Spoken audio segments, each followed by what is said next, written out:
தி Innocent talk நேயர்களுக்கு வணக்கம். இன்று நம்முடைய கருத்துக்களை பகிர்ந்து கொள்ள தொடர் விவேகானந்தம்.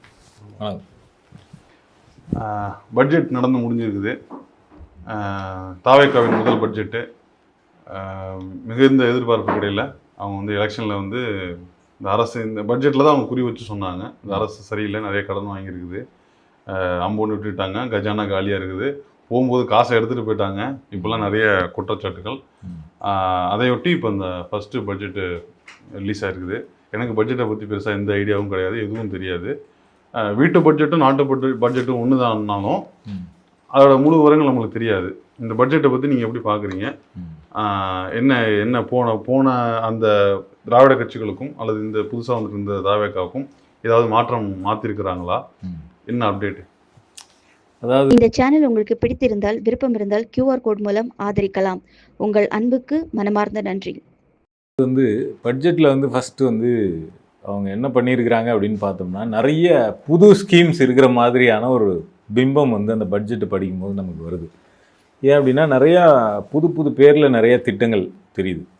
இதெல்லாம் இதுக்கு முன்னாடி இல்லாத பேராக இருக்கே அப்படின்னு சொல்லிட்டு நம்ம பார்த்தோம்னா, அது எல்லாமே வந்து பார்த்தோம்னா ஏற்கனவே இருந்த திட்டங்களுக்கு பேரை வந்து மாற்றிருக்கிறாங்க. ஸோ இது வந்து எப்படி இருக்கும்னா, ஒரு மீம்ஸாக நீங்கள் போடுறீங்கன்னு வச்சிங்களேன், டப்பிங் படம் மாதிரி. ஆமாம், வெற்றி திறன் பயிற்சி, UPSC படிக்கிறவங்களுக்கு ஃப்ரீ கோச்சிங்கு, மாதம் பணம் ஸ்டைஃபண்ட் மாதிரி மாதம் பணம் தருவோம், TNPSCக்கு கோச்சிங் ஃப்ரீ, எல்லாத்துக்கும் நீட்டுக்கு கோச்சிங், எல்லாத்துக்கும் கோச்சிங் இருக்குது ஃப்ரீ அப்படின்னு சொல்லிட்டு வெற்றி திறன் பயிற்சின்னு ஒரு திட்டத்தை விஜய் அறிவித்திருக்கிறார் அப்படின்னு ஒரு மீம்ஸ் போட்டோன்னு வச்சிங்களேன், பார்க்குறதுக்கு பக்காவான புது ஸ்கீம் மாதிரி இருக்கும். இது வரைக்கும் யாருமே யோசிக்காத நம்ம CM யோசிச்சுட்டார் பாருங்க அப்படிங்கிற மாதிரி இருக்கும். ஆனால் இது என்னென்னா, போன ஆட்சியில் இருந்த நான் முதல்வன் திட்டம். வெற்றி திறன் பயிற்சி நான் முதல்வன். ஓகே, அதோட பேரை மாற்றி வெற்றி திறன் பயிற்சி அப்படின்னு மாற்றிட்டாங்க. அப்புறம் அதே மாதிரி பார்த்தோம்னா எல்லாத்துக்குமே புதுசு வெற்றி வீடு திட்டம்னு வீடு கட்டி கொடுக்க போகிறேன்னு சொல்கிறாங்க. அது என்னென்னா, கலைஞரின் கனவு இல்லம், அந்த திட்டத்துக்கு பேர் வந்து இனிமேல் வெற்றி வீடு திட்டம். ஓகே, இலவச லேப்டாப்புக்கு வந்து உலகம் உங்கள் கையில் அப்படின்னு போன ஆட்சியில் பேர் வச்சுருந்தாங்க. இப்போ அதுக்கு என்ன பேர்னா வெற்றி மடிக்கணினி திட்டம். அதே மாதிரி வந்து இந்த ஆடு கொடுக்குறது அது வந்து ஜெயலலிதா ஆட்சியில் கொண்டு வந்த திட்டம். அதுக்கு இப்போ என்ன பேருனா வெற்றி மகளிர் ஆடு வளர்ப்பு திட்டம். ஆடு வளர்க்குறதுல ஒரு வெற்றி. ஆடு வளர்த்தா குட்டி தான் வரும். ஓகே, இந்த பேர் மாற்றங்கிறது எல்லா ஆட்சியிலையும் நடக்கிறது தானே? அது அதிமுகலையும் பண்ணி பேர் மாற்றம்னா அவங்க ஒரு திட்டத்தை கொண்டு வந்து அதுக்கு அவங்க பேர் வைப்பாங்க. ஓகே, நீங்கள் போன ஆட்சியில் கொண்டு வந்த எல்லா திட்டத்துக்கும் பேரை மாற்றி வச்சுக்கிறது அப்படிங்கிறது கிடையாது. இப்போ நீங்கள் ஜெயலலிதா ஆட்சியில் கொண்டு வந்து எந்த திட்டத்துக்காவது ஸ்டாலின் வந்து விடியல்னு பேர் வச்சிருக்கிறாரா? இல்லை. இப்போ இவங்க என்ன பண்ணியிருக்கிறாங்கன்னா, புதுசாக இவங்க எதையும் யோசிக்கலை. இவங்க யோசித்து கொண்டு வந்த ரெண்டே திட்டம் புதுசு என்ன அப்படின்னா, ஒன்று தாய்மாமன் சீரு, இன்னொன்று அண்ணன் வீட்டு சீரு. சிங்கப்பெண் இதெல்லாம் சிங்கப்பெண் படை. அது நான் சொல்கிறது வந்து ஸ்கீம் திட்டமாக சொல்கிறேன். அது வந்து போலீஸ் ஃபோர்ஸில் ஒன்று அடிஷ்னல் ஆட் ஆகுறது.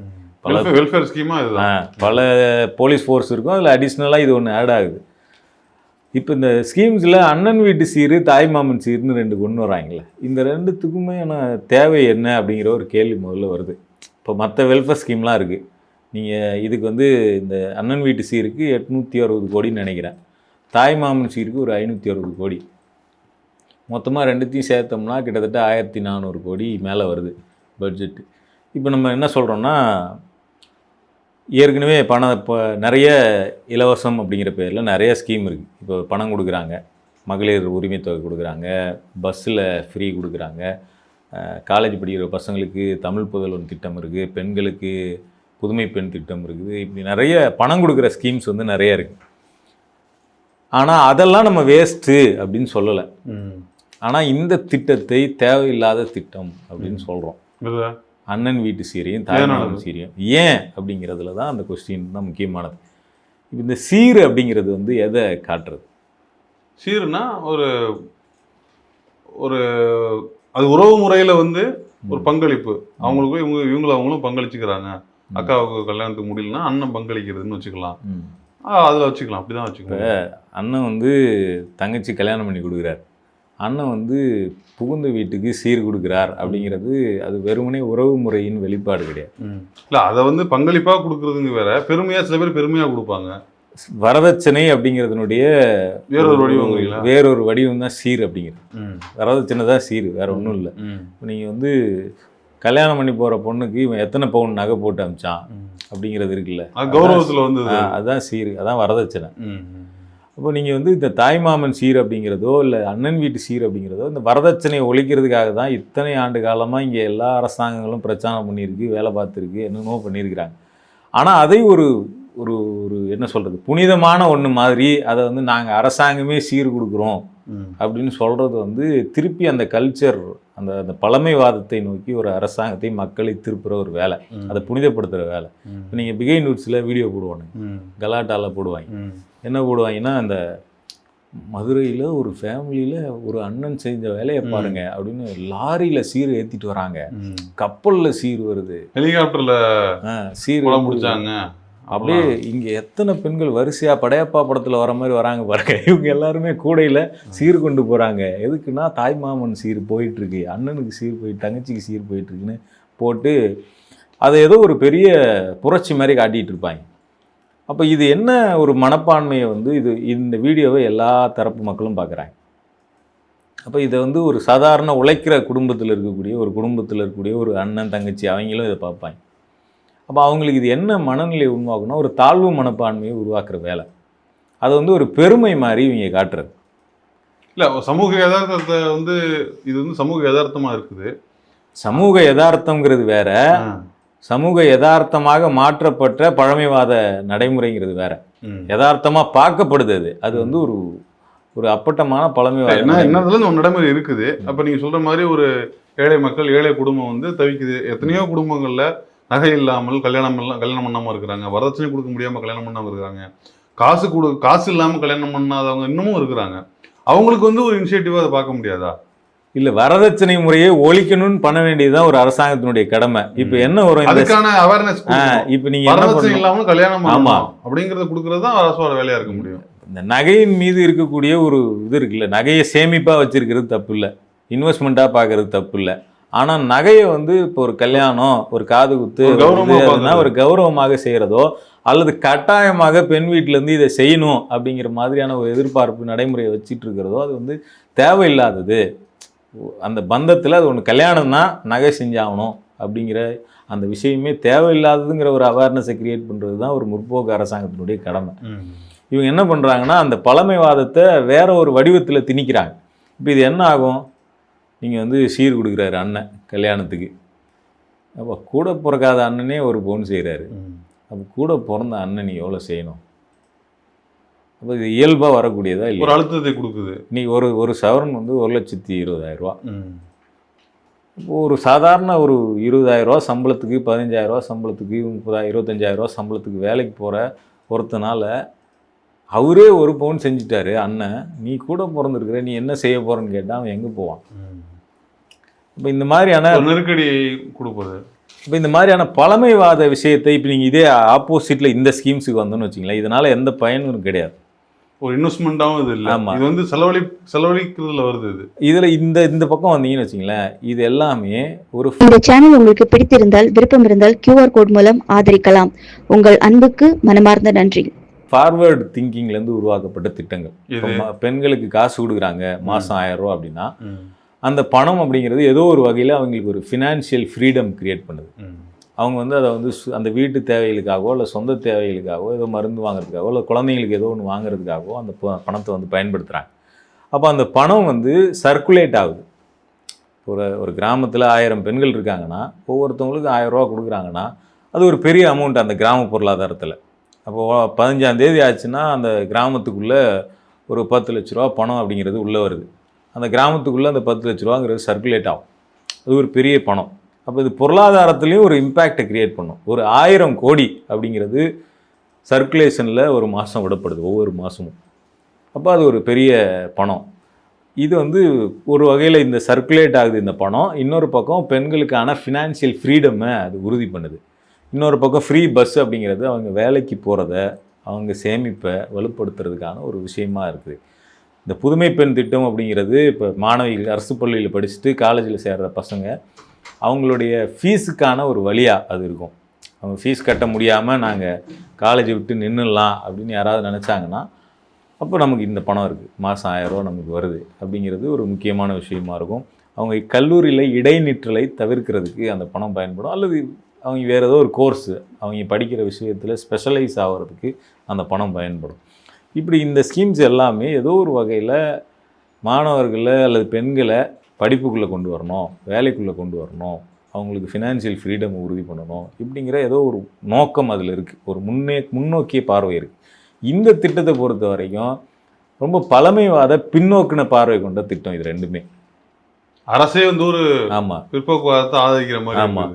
இதில் இந்த கொடுக்கக்கூடிய அந்த பணம் 1,20,000 ரூபா நகையாக கொடுக்க போகிறாங்க.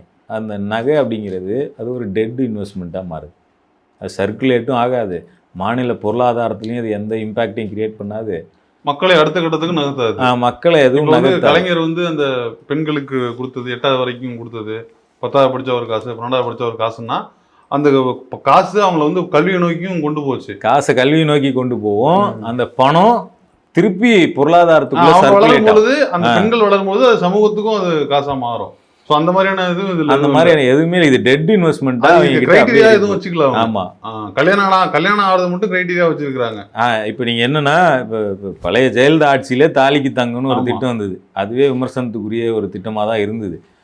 அதில் கூட என்ன கிரைட்டீரியா இருந்ததுன்னா நீங்கள் வந்து 12th வரைக்கும் முடித்த பெண்களுக்கு குறைந்த நகை பணம், 12th மேலே காலேஜ் முடித்த பெண்களுக்கு இன்னும் கொஞ்சம் கூடுதலான நகை இருக்கும்.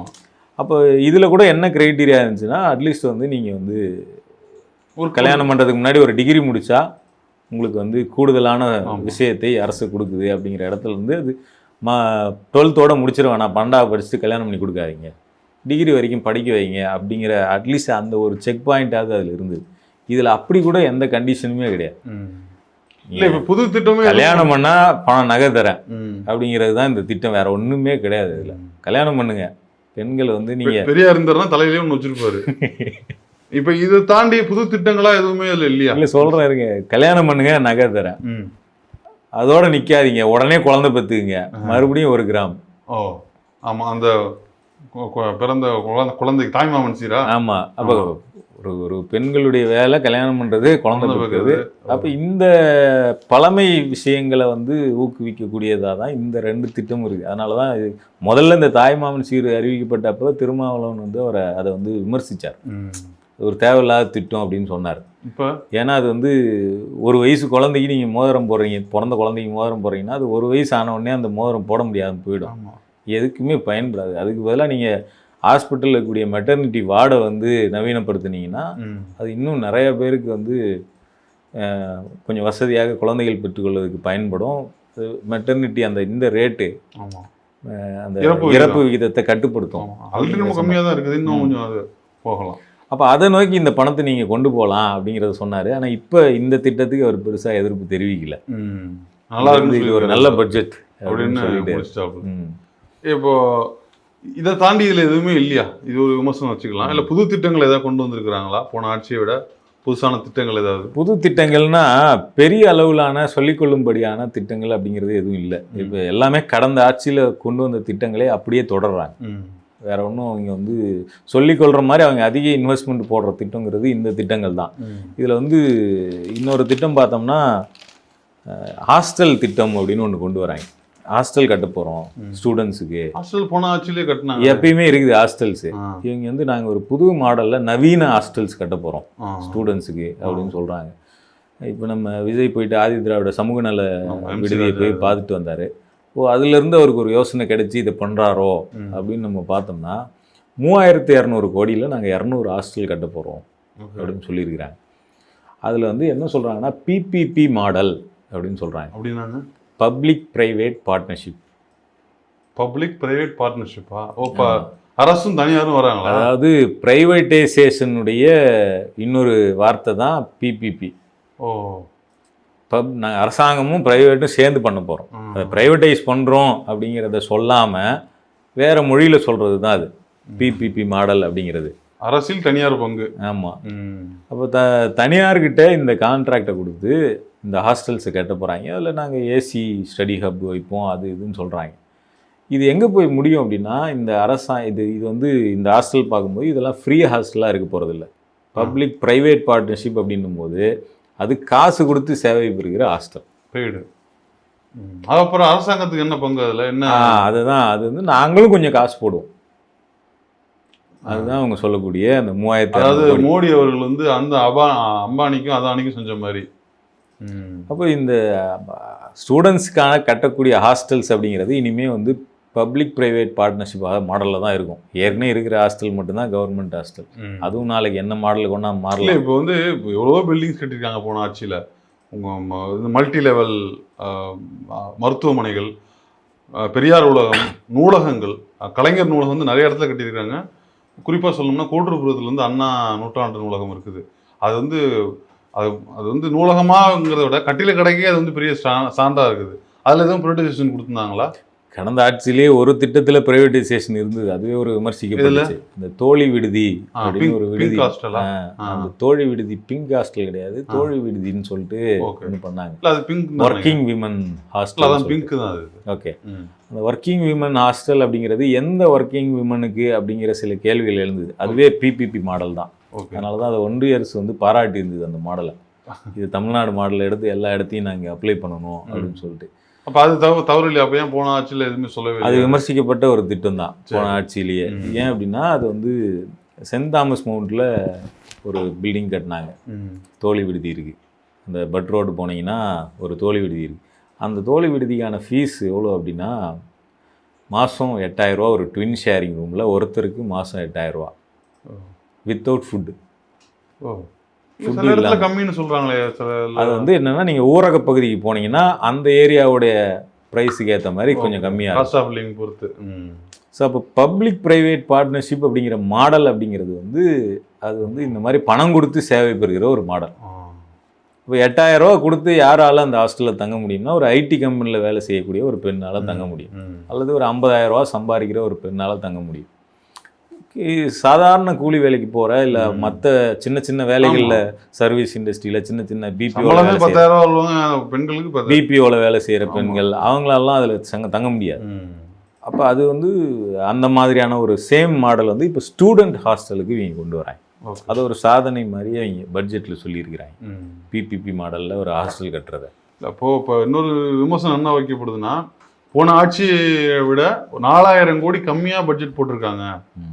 போன ஆட்சியில் வந்து 4000 கோடி கம்மியாக போட்டிருக்காங்க கல்வியில் நினைக்கிறேன். 48,000 கல்வியில் 48,000 கோடி வந்து 44,000 கோடி 4000 கம்மி பண்ணியிருக்காங்க அப்படிங்கிற ஒரு பெரிய விமர்சனமாக இருக்குது. 2025-26 போட்டதுன்னு நினைக்கிறேன் நான். 48,000 கோடி. இப்போ 4000 கோடிங்கிறது ஏதாவது கட் டவுன் பண்ணியிருக்கிறாங்களா, இல்லை வந்து சரியாக பிரித்து கொடுத்துருக்குறாங்க, தேவையில்லாத செலவுகள்லாம் கட் பண்ணியிருக்கிறாங்களா, இல்லை டோட்டலாகவே சில ஏதாவது ஸ்கீம்ஸை கட் பண்ணி இந்த 4000 கோடிங்கிறது பெரிய அமௌண்ட்டு. ஆமாம் ஆமாம். அதை என்ன வகையில் கட் பண்ணியிருக்கிறாங்க? அது 4000 கோடி குறைக்கப்பட்டது குறித்து அவங்க இன்னும் பெரிய தெளிவான விளக்கம் வந்து அளிக்கல. அப்போ அவங்க என்ன சொல்லிடுறாங்கன்னா, போன வாட்டி வந்து அவங்க பட்ஜெட்டில் எஸ்டிமேட் போட்டது தான் 46,000 கோடி 48,000 கோடிங்கிறது அந்த அரசு. ஆமாம். ஆனால் செலவு பண்ணும்போது அவங்க செலவு பண்ணாமல் சில தொகையை மீதி வச்சுருந்தாங்க. அப்போ பயன்படுத்தப்படாத தொகையாக வச்சுருந்தாங்க. அதனால நாங்கள் அதை கட் டவுன் பண்ணிட்டு எக்ஸாக்டாக செலவு பண்ணுறதுக்காக கொண்டு வந்திருக்கோம் அப்படின்னு சொல்லிட்டு சொல்கிறாங்க. ஸோ கஜானா காலிங்கிறது வந்து இப்போ என்ன சொல்கிறாங்கன்னா, கடனை வாங்கி தாங்க முடியாத கடனை வந்து எங்கள் தோள் மேலே வச்சுட்டு போயிருக்கிறாங்க. அப்போ அதை வந்து நாங்கள் சரி பண்ணுறது தான் எங்களோட ஃபஸ்ட்டு வேலை. அப்போ நாங்கள் வந்து வருமானத்தை பெருக்க போகிறோம், கடனை குறைக்க போகிறோம் அப்படிலாம் சொன்னாங்க. இவங்க வாங்கியிருக்கக்கூடிய கடன் எவ்வளோன்னா 1,74,000 கோடி. இப்போ வாங்க போகிற கடன் இந்த ஒரு வருஷத்தில் வாங்க போகிறது. அது இந்த பட்ஜெட்டுக்கு வந்து இன்னும் உங்களுக்கு வாங்கினா தான் ஓட்ட முடியும். ஆமாம். 1,74,000 கோடிக்கு கடன் வாங்க போகிறோம் அப்படின்னு அறிவிச்சிருக்கிறாங்க. இப்போ கேட்டால் கடனை இன்னும் 50 வருஷத்துக்கு ஒழிக்க முடியாது, குறைக்க முடியாது அப்படின்னு நிதித்துறை செயலாளர் சொல்கிறார். அப்போ இதில் ஒரு புது டெக்னிக்கை இவங்க கையாண்டுருக்காங்க. அது என்ன அப்படின்னா, 1,73,000 கோடி நாங்கள் கடன் வாங்கியிருக்கோம்னா 1,73,000 கோடிக்கு வாங்கியிருக்கேன்னு சொல்லணும். என்ன சொல்கிறாங்கன்னா, 1,22,000 கோடி நாங்கள் வாங்கியிருக்கிறோம் அப்படின்னு சொல்கிறாங்க. எப்படிப்பா 1,73 டாக்குமெண்ட்டில் போட்டிருக்கீங்க, ஆனால் 1,22 சொல்கிறீங்களேன்னு கேட்டால், ஏற்கனவே இருந்த பழைய கடனில் ஒரு 50,000 கோடி அடைச்சிருவோம்ல, திருப்பி ரீபேமெண்ட் பண்ணுருவோம், அதனால் நாங்கள் 1.22 வாங்குகிறோம் அப்படின்னு சொல்கிறாங்க. புரியல. நீங்கள் ஏற்கனவே 10,000 வாங்கி 50 ரூபாய்க்கு அவங்களே கொடுத்துருவாங்களாமா? ஏற்கனவே பழைய கடனை திருப்பி கட்டிடுறோம், அதனால் நாங்கள் வாங்குறதே 1.22 தான் அப்படின்னு சொல்கிறாங்க. திருப்பி 50,000 அவங்ககிட்டே கொடுத்ததுனால. அப்போ 1.20 தானே கடன் வாங்குறது? 1.70 கடன் வாங்குறாங்க. இந்த வாழைப்பழ காமெடி மாதிரி தான் இருக்குது. ஆமாம், 1.70 கடன் வாங்குறாங்க, 50 கொடுத்துட்றாங்க. 50 வந்து பழைய யார்கிட்ட வாங்கி யார்கிட்ட கொடுக்குறாங்க, அதுதான் பிரச்சனை. இந்த கடனை யார்கிட்ட வாங்குறாங்க, யார்கிட்ட கொடுக்குறாங்க? அது நிறைய பேர்கிட்ட வாங்குவாங்க. World bank, Asian development bank, okay okay, union government, இப்படி கடன் கொடுக்கக்கூடிய பல நிறுவனங்கள் இருக்கு. ஈக்குடாஸ், சுடல் நிதி, மகளிர் சுய, அது மாதிரி இருக்குது அங்கேயும். அப்போ வந்து இதில் வாங்குறது 1.73, ஆனால் சொல்கிறது 1.22. ஏன் கம்மியாக சொல்கிறீங்கன்னு கேட்டால், நீங்கள் ஏற்கனவே வாங்கி வச்சிருக்க கடனில் ஒரு 50,000 கோடி நாங்கள் அடைக்க போகிறோம், அதனால் நாங்கள் 1.22 தான் வாங்குகிறோம் அப்படின்னு சொல்கிறாங்க. வருஷம் வருஷம் கடன் அடைக்கிற ப்ராசஸ்ங்கிறது நடந்துட்டு தான் இருக்குது. இதை இவங்க மட்டும் புதுசாக வந்து அடைக்கல. வருஷம் வருஷம் ரீபேமெண்ட்டுக்குன்னு ஒரு தொகை ஒதுக்குவாங்க. அது வந்து இந்த மாதிரி கடனில் குறைச்சிலாம் யாரும் சொல்ல மாட்டாங்க. மொத்த கடனாக பார்க்கும்போது தான் அது அமௌண்ட்டு குறையும். ஒரு வருஷத்தில் வாங்கின கடன் போது 1.73 தான் அதை சொல்லணும். அது அப்படி ஒரு புது டெக்னிக்கை வந்து நாங்கள் கம்மியாக கடன் வாங்கணும்னு காமிக்கிறதுக்காக அப்படி ஒரு புது டெக்னிக்கை வந்து கடைபிடிக்கிறாங்க. ஸோ இப்படி வந்து இல்லை, இப்போது இது முதல் பட்ஜெட்டு வந்து ஒரு 65 நாள் தான் ஆகுது, 70 நாள் தான் ஆகுது. அந்த வகையிலையாவது இது வந்து ஒரு நல்ல பட்ஜெட்டு, இல்லை புதுசாக வந்திருக்கிறாங்க, ஒன்றும் தெரியாது. பட்ஜெட்டு நீங்கள் வந்து மரிய வில்சன் உட்காந்து போட மாட்டார். ஓகே, பட்ஜெட்டில் என்னென்னலாம் வரணுங்கிற ஆலோசனையை மட்டும்தான் அவர் கொடுப்பார். விருப்பம் புதுசாக இதெல்லாம் இந்த அரசியல்வாதிகளோட வேலை என்னன்னா தன்னோட விருப்பத்தை சொல்லணும். கொள்கை முடிவு, எங்களுடைய கொள்கைக்கு ஏற்ற மாதிரி இந்த பட்ஜெட் வரணும். அப்போ இதில் என்னென்னலாம் இருக்கணும், என்னென்னலாம் இருக்கணுமா, நாசமா போகணுமாங்கிறது கொள்கை. அந்த ஹின்ஸை அவங்க கொடுப்பாங்க, அந்த வழிகாட்டுதலை அவங்க கொடுப்பாங்க. அதை முடியாதுன்னு அவங்க சொல்லுவாங்க. அதை தயாரிக்கிறதுக்கு ஃபினான்சியல் செக்ரட்டரி இருக்கிறாரு, நிறைய ஐஏஎஸ் அதிகாரிகள் இருக்கிறாங்க, அவங்க தான் பட்ஜெட் ரெடி பண்ணுவாங்க. மரிய வில்சன் வீட்டில் உட்காந்து ஹோம்ஒர்க் பண்ணுற மாதிரிலாம் பட்ஜெட்டை உட்காந்து ரெடி பண்ண மாட்டார். ஓகே, அவர் எங்களுடைய கொள்கைக்கு ஏற்ற மாதிரி இந்தந்த திட்டங்கள்லாம் வரணும், இது முதலமைச்சர் சொல்லக்கூடிய உத்தரவு. ஓகே, அப்போ இதுக்கெல்லாம் எவ்வளோ செலவாகும்னு சொல்லுங்கள், இது எவ்வளோ செலவானாலும் இது வந்து தான் ஆகணும், இதை பண்ண முடியுமா பண்ண முடியாதா, இருக்கிற பணம் எவ்வளோ, அந்த மாதிரி சில ஆலோசனை கூட்டத்தை போட்டு என்ன இருக்குது என்ன இல்லை அப்படிங்கிறத தெரிஞ்சுக்கிட்டு அதுக்கேற்ற மாதிரி சில திட்டங்களை அவர் சொல்லுவார். அதுதான் அவரோட வேலை. பட்ஜெட் தயாரிக்கிறது அவர் வேலை கிடையாது. அவர் வந்து அதை ப்ரெசென்ட் பண்ணுறவர் தான். அதில் இருக்கக்கூடிய ஆலோசனைகளை கொடுப்பார். இப்போ நமக்கு என்ன முக்கியமான கேள்வி வருதுன்னா, நீங்கள் இதில் வந்து எனக்கு அனுபவம் இல்லை அப்படின்னு சொல்லி எல்லாம் பட்ஜெட் போடுற விஷயத்துலலாம் தப்பிக்க முடியாது. ஏன்னா நீங்கள் வாக்குறுதி வந்து நாங்கள் எல்லா நிதி நிலைமையும் தெரிஞ்சு தான் நாங்கள் வாக்குறுதியெல்லாம் கொடுத்துருக்குறோம்னு சொல்லிட்டு தான் வந்தோடனே மாற்றிடுவேன், ஆட்சி ஏற்ற முதல் நாள். அதாவது செய்ய முடியாத எந்த வாக்குறுதியுமே நான் கொடுக்கல அப்படிங்கிறது விஜய் சொன்ன வார்த்தை. தேர்தலுக்கு முன்னாடி நான் இதில் சொல்லாததையும் கூடுதலாக செய்வேனே தவிர இதில் சொல்லியிருக்கக்கூடிய எதுவுமே செய்ய முடியாத வாக்குறுதி கிடையாது. இதெல்லாம் நான் செய்யக்கூடிய வாக்குறுதிங்கிறத எல்லாம் உட்காந்து ஆய்வு பண்ணி தான் நாங்கள் கொடுத்துருக்குறோம் அப்படின்னு தான் விஜய் சொன்ன வார்த்தை. அதனால் இப்போ உட்காந்து அனுபவம் இல்லை அப்படி இப்படிலாம் சொல்லி கதை விட முடியாது. இப்போ நமக்கு என்ன கேள்வி வருதுன்னா, இந்த கடன் வச்சு ஒரு பெரிய கேம் ப்ளே பண்ணாங்க. கடனை குறைச்சிருவோன்னு இப்போ போன ஆட்சியை விட அதிக கடனை வாங்கி வச்சுருக்காங்க. அப்போது இதை தான் வந்து தங்கம் தென்னரசு முதல்ல இந்த வெள்ளை அறிக்கை விட்டப்பயே அவர் சவால் விட்டார். நீங்கள் வந்து நாங்கள் வந்து கடனை டபுள் ஆகிட்டோன்னு சொல்கிறீங்களே, அவங்க என்ன சொன்னாங்க, சுதந்திரம் காலத்திலேருந்து 2021 வரைக்கும் தமிழ்நாட்டோட கடன் 5 லட்சம் கோடி. ஆனால் 2021லேருந்து 26 வரைக்கும் வாங்கினது இன்னொரு 5 லட்சம் கோடி. அப்போ மொத்தமாக 10 லட்சம் கோடி ஆயிடுச்சு கடன். இந்த 5 சுதந்திர காலத்துலேருந்து வாங்கின கடனை விட கடந்த 5 ஆண்டு காலத்தில் வாங்கின கடன் அதிகம் அப்படின்னு சொன்னாங்க. அப்போ தங்கம் தென்னரசு என்ன சொன்னார்னா, இப்போ நீங்கள் ஆட்சி பண்ண போகிறீங்கல்ல, 2031 தமிழ்நாட்டோட கடன் 20 லட்சம் கோடியாக இல்லை அப்படின்னா இனிமேல் நான் எந்த பதவிக்குமே வரமாட்டேன் அப்படின்னு சவால் விட்டார். இப்போ அதை இந்த சேனல் உங்களுக்கு பிடித்திருந்தால், விருப்பம் இருந்தால் QR கோட் மூலம் ஆதரிக்கலாம். உங்கள் அன்புக்கு மனமார்ந்த நன்றி. நோக்கி தான் போகுது அப்படிங்கிறத இன்னைக்கு கடன் ஒரு எத்தனை 1.5 லட்சம் கோடி இருந்துச்சா? 10 லட்சம் கோடி தமிழ்நாட்டோட கடன். 10 லட்சம் கோடி மொத்தமாக இது வரைக்கும் வாங்கியிருக்கக்கூடிய கடன். ஓகே. இப்போ அதோட கூடுதலாக இன்னொரு 1.70 சேரும். இவங்க வரதுக்குள்ள இன்னும் 20 லட்சம் போயிடுங்கிறாங்க. முடியும், 20 லட்சம் கண்டிப்பாக போவோம். நீங்கள் திமுக ஏதோ வாண்டடாக கடன் வாங்கி தமிழ்நாட்டை சீரழிச்சதாக சொல்கிறீங்கல்ல, கடன் வாங்காமல் கவர்மெண்ட்டை நடத்த முடியாது. 20 லட்சம் கோடிக்கு தாவேக அரசு முடியும் போது கடன் இல்லை அப்படின்னா நான் எந்த பதவிக்குமே வரமாட்டேன்னு தங்கம் தென்னரசு சவால் விட்டார். அப்போ அதுதான் இன்னைக்கு நடக்குது அப்படிங்கிறத பார்க்க வேண்டியது. ஏற்கனவே வந்து அவங்க இப்போ தாவேகா எலெக்ஷனுக்கு முன்னாடி அவங்க விட்ட அறிக்கைகள், தேர்தல் வாக்குறுதிகள், அவங்க பண்ண அந்த அரசியல் இதெல்லாம் சொல்லி தான் அவங்க ஆட்சிக்கு வந்தாங்க. வந்து இப்போ அதை சொல்லி ஆட்சியும் பிடிச்சிட்டாங்க. இப்போ வந்து திணறாங்க. இந்த ரெண்டுக்கும் நடுவில் இருக்கிற ஒரு கேம் இருக்குல்ல, அவங்க வந்து அவங்க அந்த அறிவிச்சதா இருக்கட்டும், இப்போ ஆட்சிக்கு வந்து திணறதா இருக்கட்டும், இது எப்படி புரிஞ்சுக்கிறது? இவங்க கேம் பண்ணி ஒரு மக்களை வந்து மைண்ட் கேம் பண்ணி ஒரு இடத்துக்கு வந்து இப்போ வந்து முடியாதுங்கிறாங்களே, இந்த அரசியல் வந்து என்னவா புரிஞ்சுக்கிறது? அதாவது 10 லட்சம் கோடி கடன் இருக்கு அப்படிங்கிறது விஜய்க்கு தேர்தலுக்கு முன்னாடி தெரியும். தெரிஞ்சுதான் இந்த திட்டங்கள்லாம் அறிவிச்சாரு. இன்னைக்கு வந்துட்டு தாங்க முடியாத சுமையை சுமத்தி வச்சுட்டு போயிட்டாங்கன்னு ஜெயிச்சதுக்கு அப்புறம் தான் விஜய்க்கு தெரியுமா? தெரியாது இல்லை. அப்போ ஒரு மேனிப்புலேட் பண்றாரு மக்களை. மக்களை மேனிப்புலேட் பண்ணி தான் இதை வந்து கொண்டு வராரு. அப்போ இன்றைக்கி வந்துட்டு எனக்கு பார்ட்டி ஃபண்டால் இதில் முதல்ல என்ன சொன்னார், சிஎம் சார் ஃபண்டு அப்படின்னு 30%, அதாவது பட்ஜெட்டில் 30% வந்து சிஎம் ஃபண்டுன்னு போயிடுது அப்படின்னு சொன்னார். அப்போ நீங்கள் ஒரு வெள்ளை சிஎம் ஃபண்டு அப்படி ஒரு ஃபண்டே கிடையாது. அவர் ஊழல் தான் சிஎம் ஃபண்டு.